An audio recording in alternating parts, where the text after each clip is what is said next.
পড়াশোনা বা কেরিয়ারের প্রতিযোগিতা বা ইঁদুর দৌড়ের বাইরেও দুটো জগৎ থাকতে পারে। এক আধ্যাত্মিক জগৎ, আর দুই ভালোবাসার জগৎ।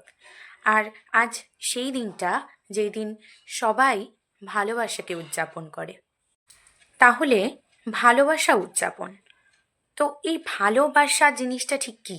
কোট আনকোট ভালোবাসা, গোলাপ আদান প্রদান, গিফট বা উপহার আদান প্রদান, এটা ভালোবাসা? আগে না, এটা ভালোবাসা নয়। প্রথমত এই ভালোবাসা বিষয়টা হতে হবে নিঃস্বার্থ, যেখানে কোনো পক্ষের কারোর কোনো স্বার্থ জড়িত থাকবে না। এবং দ্বিতীয়ত বিপদের দিনে একটা ভরসার কাঁধ, আর সেই মানুষটা হবে বিপদের দিনে ভেজা চোখ মুছিয়ে দেওয়ার এক মানুষ। ভেজা চোখের জল ভরসার হাত দিয়ে মুছিয়ে দেওয়ার এক মানুষ। আর নির্ভেজাল বন্ধুত্ব তো বটেই। বন্ধুত্ব মানেই পারস্পরিক ভরসা, বিশ্বাস, আস্থা আর শ্রদ্ধা, তাই না? আচ্ছা, একটা প্রশ্ন করি। আজকের দিনটায় যারা ভালোবাসা দিবস পালন করেন, ভালোবাসাকে উদযাপন করেন, তাদের জন্য এই প্রশ্নটা।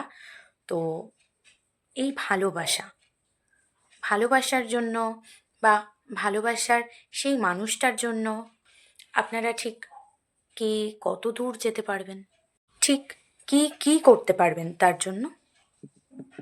আচ্ছা, মীরার নাম তো সকলেই শুনেছেন। মীরার শ্রীকৃষ্ণের প্রতি যেটা ছিল সেটা আসলে কি? হ্যাঁ, ভক্তি বা পূজা তো অবশ্যই, কিন্তু সেটা কি প্রেম নয়? সেটা কি ভালোবাসা নয়? ভক্তি বা পূজা কি ভালোবাসারই এক রূপ নয়? আচ্ছা, ধরে নেওয়া যাক আরেকটি উদাহরণ। গোলাপ বা উপহার সিস্টার নিবেদিতা বা বিবেকানন্দ কিন্তু একে অপরকে দেননি, কিন্তু সিস্টার নিবেদিতা কিন্তু ছিলেন স্বামী বিবেকানন্দর প্রতি নিবেদিত প্রাণ। তাহলে সেটা কি ভালোবাসা নয়? আর যদি সময়ে আর একটুখানি এগিয়ে যাই, তাহলে শ্রদ্ধেয়া সাবিত্রী চট্টোপাধ্যায় কি ভালোবাসার প্রকৃত উদাহরণ নন? ওনার জীবনের অতটা আত্মত্যাগ কি ভালোবাসা নয়? তাহলে এখন কি মনে হচ্ছে, এই এত উদাহরণ ছেড়ে গোলাপ বা উপহার কি কখনো ভালোবাসার মাপকাঠি হতে পারে? কি মনে হয় আপনাদের?